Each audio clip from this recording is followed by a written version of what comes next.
এটি বিশেষ ঘোষণা দিব ওলাইছিলোঁ। এইমাত্ৰ সন্ধানহীন হোৱা গৌতম বড়ো, মাতৃৰ নাম আশা বড়ো, আপোনাৰ সন্তানটি অজয় বড়োৰ হাতত গোটোৱা হৈছে।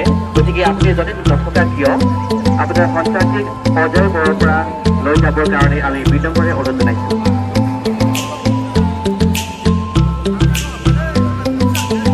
जोंहा गोबां गथ'फोरखौ लानानै दङ। बिनि थाखायनो गाव गावनि गथ'फोरखौ सिजेफोरनि लानानै आं दहायबो खावलायगासिनो दङ। बिथांमोना जाहाथे गोदाव सोराव खालामा गावनि गथ'फोरखौ। बिमा बिफानो सांग्रां जानांगौ बेयाव। बिमा बिफायानो मेनलि सांग्रां जानांगौ गावनि गथ'फोरखौ। आरो मोनसे रायजो राजाखौ